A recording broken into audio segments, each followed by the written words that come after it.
오늘 우리에게 주신 하나님 말씀 함께 보겠습니다. 요한복음 21장 12절에서 14절입니다. 요한복음 21장 12절에서 14절입니다. 함께 말씀 읽겠습니다. 시작. 예수께서 가라사대 와서 조반을 먹으라 하시니 제자들이 주신 줄 아는 고로 당신이 누구냐 감히 묻는 자가 없더라. 예수께서 가셔서 떡을 가져다가 저에게 주시고 생선도 그와 같이 하시니 이것은 예수께서 죽은 자 가운데서 살아나신 후에 세 번째로 제자들에게 나타나신 것이라. 아멘. 반갑습니다. 오늘도 우리가 함께 예배하니 얼마나 주님 앞에 감사와 영광 올려드릴지 모르겠습니다. 오늘 말씀의 제목은 다가오신 부활의 주님입니다. 다가오신 부활의 주님. 부활하셔서 제자들에게 다가오셔서 오늘 말씀해 보니까 떡도 주시고 생선도 준비해 주시는 그 주님의 놀라우신 손길을 우리가 오늘 가슴 깊이 담고 주님의 일꾼으로 서기를 원합니다. 11살에 아버지가 노예 선을 운영하고 있었는데 그 아버지가 운영하는 노예선에서 선원 생활했던 사람이 있습니다. 그 당시 그 아버지의 배는 아프리카의 흑인들을 잡아다가 미국의 노예 상인들에게 팔아넘기는 일을 했습니다. 그래서 그 아버지 배에 함께 했던 한 소년이 있었습니다. 그는 한때에 영국 해군에 들어갔어요. 그런데 너무 이 군대가 규율에 맞춰서 생활하는 것에 적응이 안 돼가지고 탈영합니다. 많은 문제를 일으켜요. 방탕한 생활을 해요. 그러다가 붙잡혀가지고는 노예로 팔려서 아프리카에서 15개월 동안 노예 생활을 하기도 합니다. 여러 가지 우여곡절의 삶을 사는 거죠. 그러다가 그 후에 그곳에서 빠져나와서 배에서 선원 생활을 하던 중에 고향으로 돌아오는 배를 타고 오고 있었습니다. 그때가 1748년이었어요. 그해 3월 9일 날 그는 우연찮게 책 한 권을 펼쳐서 읽게 됩니다. 그 책이 뭐냐면 토마스 아켐푸스가 쓴 그리스도를 본받아라는 책이었습니다. 이 책을 읽으면서 그의 마음속에는 폭풍우가 일기 시작합니다. 지륵같이 어두운 그의 마음속에 빛이 비치는 거예요. 그리고 그 다음날 3월 10일 그가 타고 있는 그 배, 정말 오랜만에 고향으로 달려가고 있던 그 배가 성난 폭풍우를 만납니다. 심각한 위기에 처하고 맙니다. 이때 그는 자신이 요나와 같다는 생각을 갖게 됩니다. 그리고 그는 자신도 모르게 이렇게 고백합니다. 주여, 우리를 구원하소서, 우리에게 자비를 베풀어 주소서. 그렇게 부르짖습니다. 이 말은요, 그가 처음으로 입 밖에 낸 고백이에요. 신앙 고백이죠. 그래서 그날을 그 사람은 자기의 영적 출생의 날이라고 그렇게 부릅니다. 그날 이후에 그는 거듭났어요. 그리스도인이 된 겁니다. 1758년 영국 성공의 사제로서 안수를 받고 복음의 사람으로 죽는 날까지 예수님의 일꾼으로 살아갑니다. 정말 신실하게 살아가요. 그리고 말년에 이렇게 고백합니다. 나의 기억력은 이제 거의 다 쇠퇴해져 갑니다. 그러나 두 가지는 내가 잊지 못하겠습니다. 첫째는 크나큰 죄인이 나라는 것, 나는 정말 크나큰 죄인이라는 사실과 두 번째, 그리스도는 크신 나의 구세주라는 사실. 두 가지는 잊지 못하겠다는 거죠. 그 사람이 누군지 아세요? 우리가 늘 부르는 찬송가 405장을 작사한 나 같은 죄인 살리신 어메이징 그레이스를 작사한 존 뉴턴이에요. 여러분, 지금도 수많은 인생들은 방황합니다. 괴로워합니다. 힘들어합니다. 더군다나 코로나 시대를 살고 있는 우리들, 또 이민 생활하는 우리들 정말 많이 힘듭니다. 한국에는 요즘 소상공인들이 살기 힘들다고 데모를 하고, 그것도 너무너무 알아주지 않으니까 어떻게 하냐면 자살을 하기도 합니다. 이런 시대에 우리가 살고 있습니다. 그런데 바로 그들의 인생 속에, 그러한 인생 가운데 사랑의 힘으로 다가오시는 분이 있었습니다. 영원한 나라의 주인이시고 죽음을 이기고 살아나신 예수 그리스도, 그분의 손길이 우리 가운데 다가오는 거예요. 그래서 팬데믹을 사는 우리들 속에, 우리들의 삶 속에 다가오셔서 우리를 붙잡아 주시는 분은 주님밖에 없다라는 거예요. 위로의 주님, 사랑의 주님, 용기의 주님이셔요. 제자들은 부활하신 주님을 2번이나 만납니다. 그리고는 갈릴리로 돌아와 있습니다. 왜 갈릴리로 돌아왔어요? 의심스러워서? 부활을 믿지 못해서? 아니에요. 주님의 말씀을 기다리고 있는 시간이었다고 보면 됩니다. 무덤 안에 있던 천사가 마리아에게 마가복음 16장 7절에서 이렇게 얘기합니다.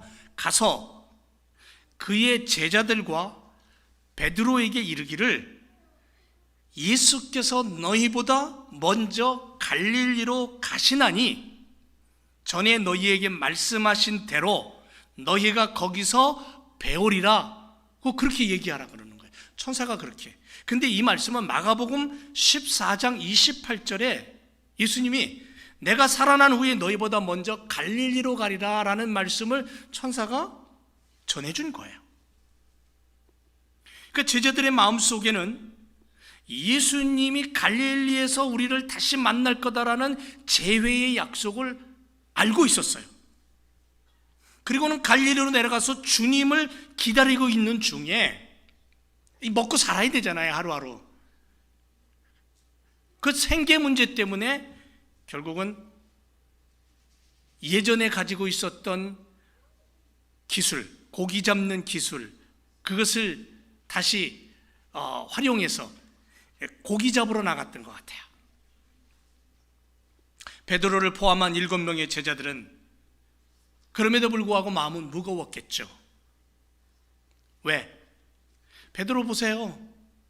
예수님 3번이나 모른다고 부인하잖아요. 그것도 저주까지 하면서. 높은 권력을 가진 사람이 와서 얘기한 것도 아니고 칼을 빼들고 와서 위협한 것도 아니에요. 그 시종 들던 여인이 와가지고 한마디 한 것 때문에 예수님을 부인하잖아요. 그러니까 너무너무 괴로워서 어두운 데 가가지고 막 머리를 쥐어뜯으면서 통곡했다고 성경은 얘기하고 있어요. 그리고 부활하신 예수님을 2번이나 만났어요. 근데 예수님을 만났는데도 불구하고 예수님이 그 부분에 있어서는 아무 소리도 안 하셔요. 그러니까 베드로가 어때요? 예수님 부활하신 걸 알아요? 만났어요? 그럼에도 불구하고 베드로의 마음속에는 뭐가 있어요? 이게 해결되지 않은 아픔이 있는 거예요. 고통이 남아있는 거예요. 자기의 실수와 예수님 앞에서 모른다고 저주까지 했던 그 사실에 대해서 고통스러운 거예요. 다른 제자들도 마찬가지거든요. 고기 잡으러 나갔어요. 밤새도록 그물을 던졌지만 고기를 잡을 수가 없는 거예요. 한 마리도 안 잡히는 거예요. 조그마한 배를 가지고 그들은 나가서 그물을 던지는데, 여러분들 옛날에 여러분도 시골에 사시던 분 투망질 해보셨어요? 확 던지면 쫙 펴지는 그물, 그런 비슷한 그물을 던진 거예요. 밤새도록 고기를 잡으려고 던지고, 이리 던지고 저리 던지고, 근데 한 마리도 안 잡히는 거예요. 왜? 그들의 마음이 무거우니 고기마저도 안 보이는 것 같아요. 어메이징 그레이스를 작사했던 이 뉴턴이 그 폭풍우 배 위에서 암울한 밤을 지내며 하나님 앞에 부르짖었던 것처럼 이 제자들이 자그마한 배 위에서 밤새도록 그물을 던지면서 그 심령이 얼마나 괴롭고 무거웠던가 하는 것을 우리는 느낄 수 있는 거죠. 이민생활을 하는 것도 힘든데 여러분, 코로나 때문에 1년, 2년 지금 얼마나 우리가 힘들고 어려움 속에 있습니까? 그 마음을 누가 알아요? 주님이 아신다는 거예요. 헛된 수고에 인생의 허무함과 가슴 속에 해결되지 않는 아픔이 흐르던 그 시간, 그런데 부활하신 주님이 그들을 찾아오셔서 그 새벽녘에 이렇게 물으시는 거예요. 야, 얘들아, 고기 있냐? 고기 잡았냐? 그래, 누군지도 모르고 고기 잡았냐? 그랬더니 아니, 고기 한 마리도 없어. 못 잡았어요. 그러는 거예요. 우리가 밤새도록 수고를 하였지만 얻은 것이 하나도 없습니다. 아무것도. 여러분, 어린 시절부터 갈릴리 바다는 그들의 놀이터와 같은 곳이었어요. 그들은 그곳의 지형지물을 다 알고 있었고 그 갈릴리 바다의 물 깊이까지 알고 있었던 어부들이에요. 물속에 어떤 고기가 살고 있는지도 알고 있었고 그 고기가 어떤 고기든 맛있고 어떤 건 맛없는지도 알았고 어떻게 요리하면 맛있게 요리할 수 있는지도 알았고 다 알고 있었던 갈릴리 바다를 손바닥 보듯 하던 그들이었지만, 베드로였지만 그 밤 그들은 그 모든 자신들의 지식과 경험 아무리 발휘해도 하나도 고기를 못 잡았다라는 거예요. 그들의 수고는 쓸모없었어요. 그들의 지식과 경험은 아무런 소득이 없었다라는 거죠. 왜? 그들은 물속을 볼 수 없었고 알 수 없었다라는 거죠. 이게 인간의 한계입니다. 그런데 주님은 보고 계셨어요. 주님은 알고 계셨습니다. 주님만이 우리 인생의 걸음과 주님만이 우리의 삶의 풍성함과 기쁨을 주실 수 있는 분이에요. 믿으세요? 요한복음 21장에 베드로를 다시금 부르시는 장면 속에서 주님은 베드로에게 주님의 바로 그 능력을 주시기를 원하셨던 거예요. 여러분, 우리는 요한복음을 통해서 우리에게 다가오신 빛이신 주님을 붙잡았어요. 생명의 주님, 말씀이 육신이 되신 그 주님을 우리는 오늘 붙잡고 우리의 삶의 걸음을 옮겨야 될 줄로 믿습니다. 그동안 요한의 메시지라는 주제를 가지고 오늘까지 66번의 요한복음 강해 설교를 해왔어요. 오늘 66번째 이제 마지막 요한복음 21장의 설교예요. 말씀이에요. 이 요한복음을 통해서 담겨져 있는 주님을 우리가 요한을 통해서 배운 거예요. 그리고 그것을 붙잡고 살아가는 거예요. 근데 이 마지막 부분에서까지도 요한은 우리에게 뭘 얘기하냐면 주님을 얘기하고 있는 거예요. 주님을 얘기하고. 우리가 가지고 있는 놀라운 약속 중에 하나가 뭐냐면 마태복음 28장 20절에 세상 끝날까지 항상 함께 하겠다. 여주동행이래. 주님과 항상 동행하겠다. 그거예요. 이 약속의 말씀은 한순간도 우리 곁을 떠나지 않아요. 임마누엘이죠. 그 임마누엘 주님이 우리와 함께 한다라는 그 든든함과 견고함을 가지고 이 땅을 살아갈 때에 우리가 하나님 나라 백성다움을 잃어버리지 않는 거예요. 설령 여러분 우리의 믿음이 약해져서 어떤 시리에 빠져 있고 어떤 의심에 빠져 있다 할지라도 때로는 실수를 범한다 할지라도 주님은 우리를 떠나지 않아요. 외면하지 않아요. 의사를 필요로 하는 것은 환자예요. 건강한 사람의 의원이 필요 없죠. 그래서 우리가 오늘 요한복음 21장에 제자들을 찾아오신 부활의 주님을 통해 깨닫는 건 뭐냐면 우리의 처지가 어떠하든지 아직 절망할 때가 아니라는 거예요. 우리의 형편이 어떻든 간에 주님은 우리를 이끌어 가신다는 거죠. 그걸 우리는 발견하게 되는 거예요. 또 하나는 뭐냐면 언제든지 내 주변에 도움이 필요한 사람에게는 내가 도움을 줘야 된다는 거예요. 물질적으로든 육신적으로든 정신적으로든. 흔히 자기보다 형편이 낮고 나에게 도움이 될 수 있는 사람은 우리가 가까이 하면서도 그렇지 못한 사람은 외면하는 경향이 많아요. 그게 인간의 본성이에요.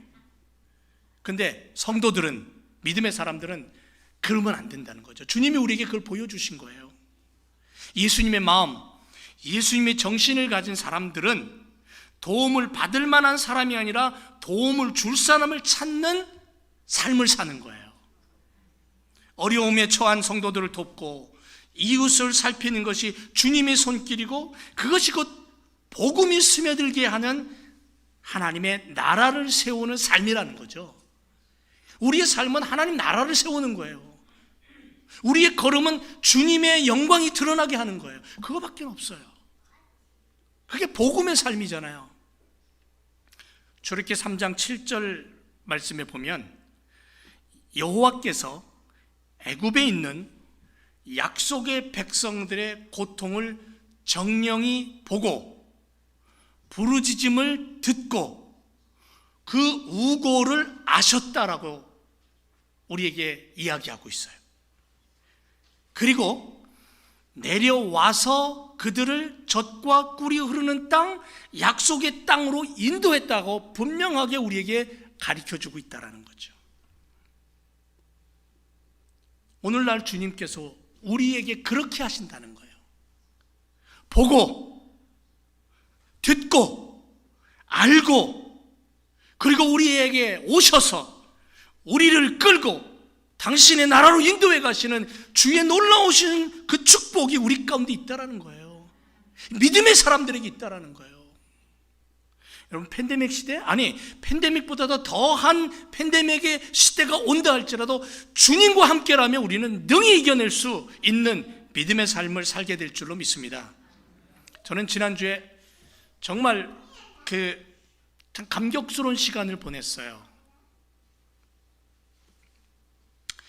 이웃교회의 어려움을 마다하지 아니하고 주님의 마음으로 달려온 우리 남전도회 회원들이 있었습니다.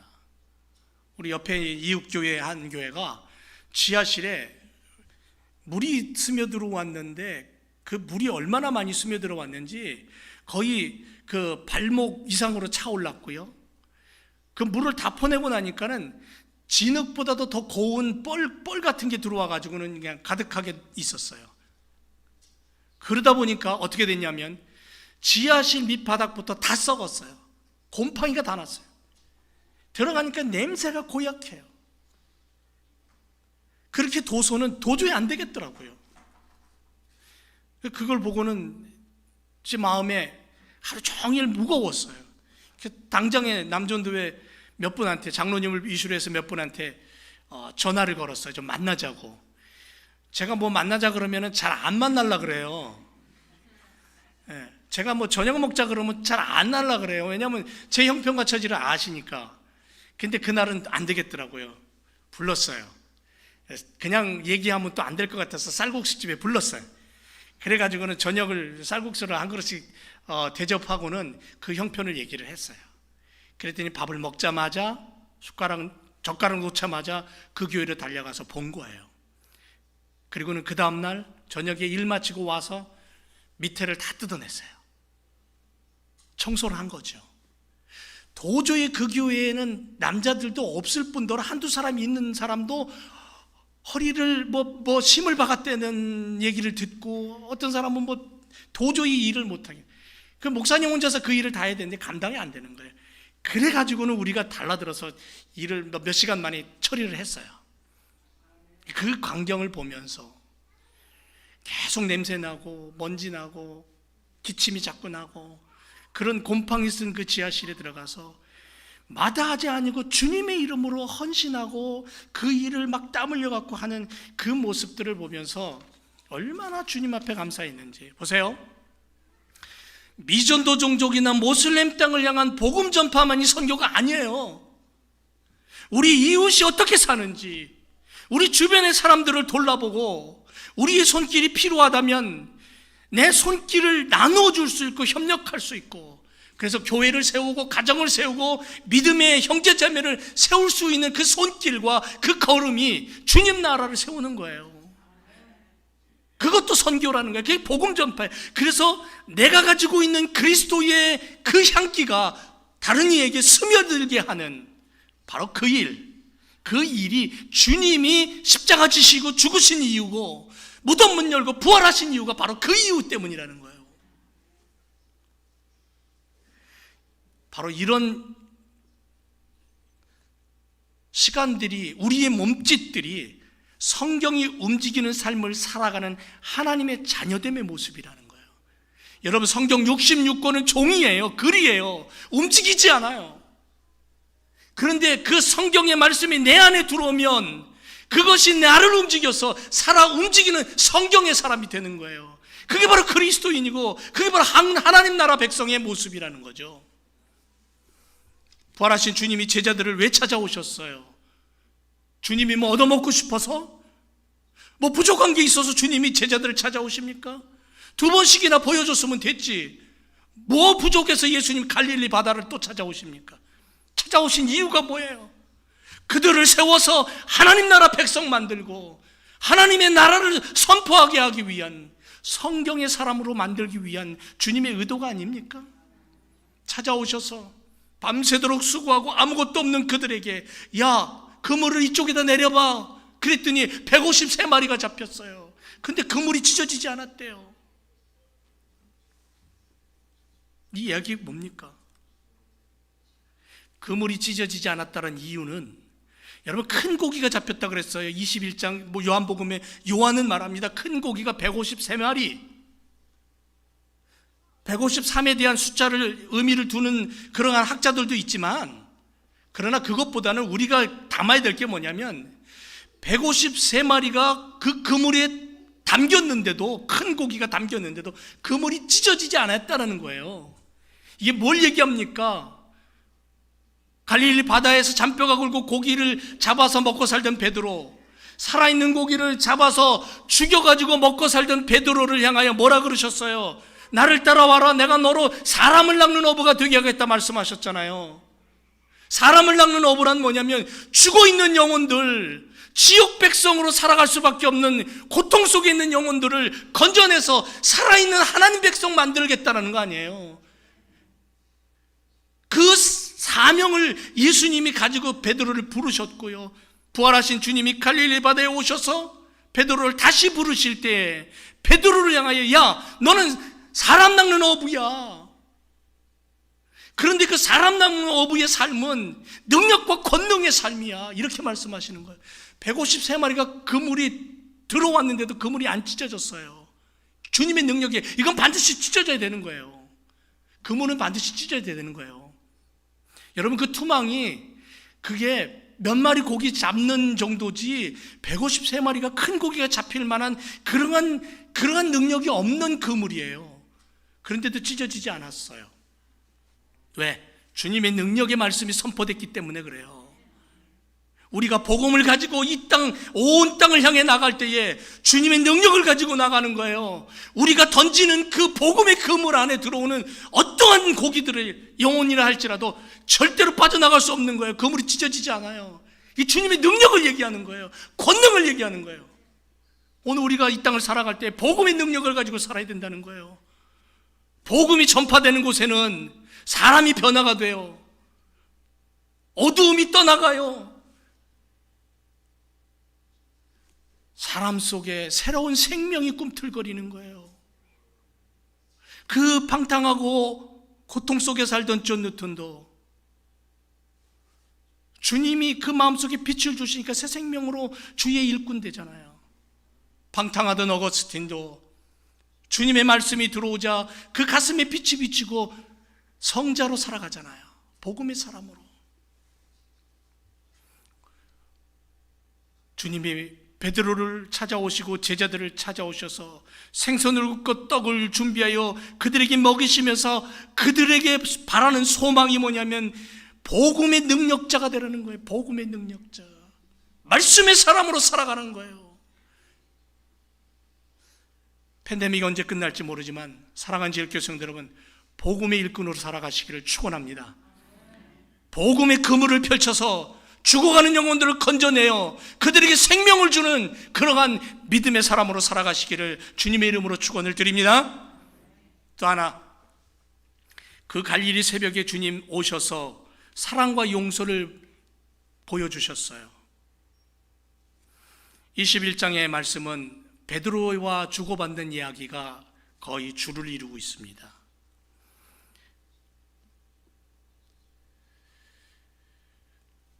베드로는 예수님을 3번이나 부인했다 그랬죠.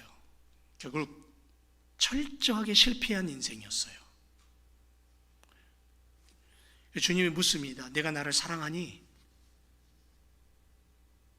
베드로는 주님의 이 질문을 통하여 주님과의 관계 회복이 필요했던 거예요.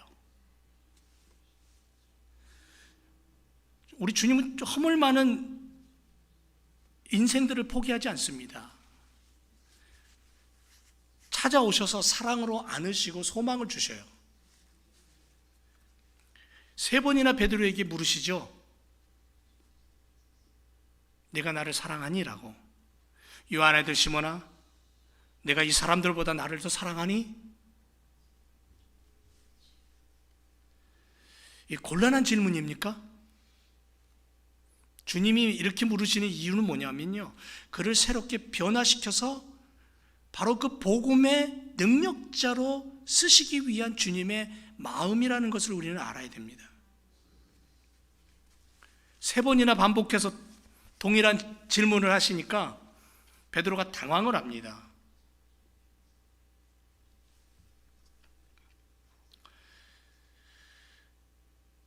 주님이 처음에 베드로에게 이렇게 말합니다. 내가 나를 사랑하니?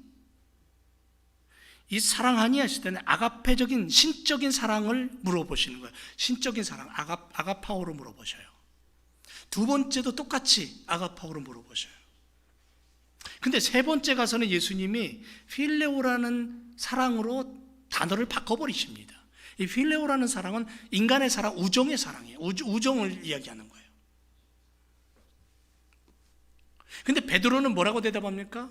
내가 주를 사랑합니다 라고 고백하는데, 베드로는 3번 다 그 사랑이라는 단어를 어떤 단어로 쓰냐면 아가페오라는 단어를 안 쓰고 필레오로 써요.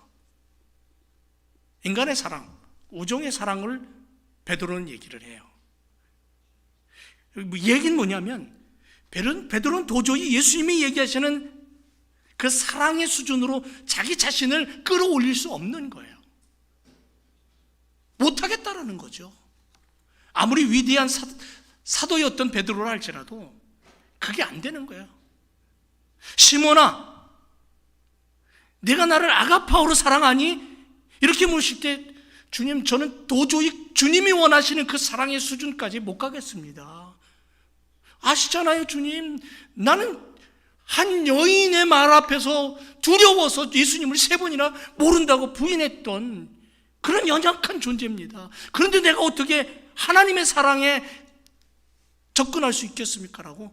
난 그렇게는 못하지만 주님, 나는 주님을 정말 사랑합니다. 필레오의 사랑을 얘기하는 거예요. 3번째는 예수님이 베드로의 수준으로 내려오셔서, 그래, 그러면 시몬아, 네가 나를 필레오로 사랑하니? 그렇게 물으셔요. 베드로는 주님에 대한 우정마저도 혹시 과장되지 않을까? 3번째는 혹시 내가 주님을 향한 이 인간적인 사랑, 필레오의 사랑이 혹시나 정말일까? 그래서 베드로는 3번째 주님이 물으실 때에, 주님이 시몬아 네가 나를 필레오로 사랑하니라고 물으실 때 베드로는 고민합니다. 주저합니다.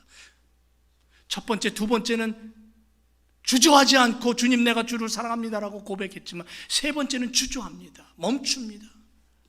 그리고는 뭐라고 말합니까? 17절에 주여 모든 것을 아시오매. 주님 내 마음 아시잖아요. 나같이 연약한 자의 모습 아시잖아요. 그런데도 내가 주를 사랑하는 줄을 주님 아시잖아요. 여러분, 베드로가 이 고백 이후에 그는 정말 주님을 따라갑니다. 주님이 물으시는 그 고백 앞에, 사랑 앞에 자신이 진심으로 고백한 것을 주님이 인정하셨다라는 그 믿음을 가지고 그는 거꾸로 십자가 못 박혀 죽는 그 순간까지 예수 그리스도를 위하여 살아갑니다. 우리에게도 이런 사랑의 고백이 필요하지 않을까요? 주님이 원하시는 그 사랑의 수준까지 갈 수 없지만, 주님, 내가 내 아내를 사랑하고 내 남편을 사랑하고 내 자식을 사랑한 것만큼만이라도 내가 주님을 사랑한다고 고백할 수 있다면 나는 오늘 주님의 사랑 안에서 헤엄칠 수 있지 않을까요? 여러분, 여러분의 아내를 얼마나 사랑합니까? 남편을 얼마나 사랑합니까? 정말 사랑합니까? 그 사랑을 무엇으로 표현할 수 있겠습니까? 보이는 내 아내, 내 남편, 내 부모, 내 자식도 사랑하지 못하면 어떻게 보이지 않는 하나님을 사랑할 수 있냐고 성경은 우리에게 도전하고 있잖아요. 여러분 곁에 있는 내 교우들 정말 사랑합니까? 그리스도 안에서 형제 자매라 그랬어요. 그리스도의 이름으로, 그리스도의 피로 하나 된 믿음의 사람들은 형제요 자매라 그랬어요. 근데 여전히 우리는 어떡합니까? 내 것과 네 것을 따로 구별해서 나눠서 그러고서는 경계를 두고 살아가지는 않습니까? 네 교회 내 교회를 따지고. 우리가 주님이 베드로를 찾아오셔서 말씀하시는 그 음성 앞에 우리 자신을 오늘 좀 내려놓고, 베드로가 전심으로 주님 앞에 주여 모든 것을 아시오며 내가 주를 사랑하는 줄을 주께서 아십니다라는 이 고백 앞에 우리도 서야 될 줄로 믿습니다. 그리할 때에 순교의 자리까지 나갈 수 있는 거예요. 여러분, 순교가 쉬운 거 아닙니다. 아무나 그 길 갈 수 있는 거 아니에요. 쉽지 않아요. 베드로는 이렇게 겸손하게 낮아졌고 주신 그 소명 붙잡고 마지막 순간까지 주님을 따라갑니다. 그래서 주님은 베드로에게 맡기신 게 뭐예요? 목양입니다. 양떼를 먹이라고. 양떼를 먹이라고 그렇게 베드로에게 소명을 주셨어요. 오늘 우리들에게도 주님 주시는 소명이 뭐냐면요, 영혼들을 먹여 살리는 거예요. 말하자면 방황하는 양떼들을 끌어안아서 주님의 이름으로 먹여 살리는 일을 해야 되는 거예요. 우리에게도 목양의 사명을 주신 거예요. 안수받은 목사에게만 준 게 아니라 모든 성도들이 주님으로부터 안수받고 기름 부음 받은 그러한 만인 제사장으로 이 땅을 살고 있는 모든 그리스도의 사람들이 방황하고 헤매고 구렁텅이에 빠져있고 절벽의 위험 속에 있는 영혼들을, 그들을 끄집어내서 구원해서 하나님 나라로 이끌어가는, 그들을 먹이고 돌보고 보호하는 그러한 사명을 우리에게 주셨다라는, 사명보다는 소명이죠. 나 개인에게 주신 그 간절한 주님의 마음이에요. 그걸 가지고 우리가 살아야 될 줄로 믿습니다. 그 주님의 부탁을 베드로는 가슴에 담고, 보여주신 용서와 사랑을 가슴에 담고 거꾸로 십자가 못 박혀 죽는 그 순간까지 예수는 그리스도다, 예수는 생명이고 예수는 메시아고 예수는 우리를 건져내신 하나님의 아들이다라고 외치고 그렇게 살았던 삶을 우리는 보게 됩니다. 사랑하는 제 교성 여러분, 우리도 그렇게 살아야 될 줄로 믿습니다. 요한은 요한복음 21장에서 마지막으로 결론 내리는 것은 뭐냐면, 빛이신 주님이, 생명이신 주님이 우리 가운데 오셔서 우리의 죄를 위해 십자가에 죽으셨고 무덤은 열고 부활하셔서 우리를 다시 사랑으로, 다시 용서로, 그리고 하나님의 능력과 권능의 사명자로 부르셨다라는 것을 우리에게 가르쳐주고 있는 거예요. 사랑하는 제일교회 성도 여러분, 그 믿음 가지고 살아가십시다. 그 사랑과 용서 가지고 살아갑시다. 그 능력 가지고 복음의 사람으로 살아가기를 주님의 이름으로 축원을 드립니다. 기도하겠습니다.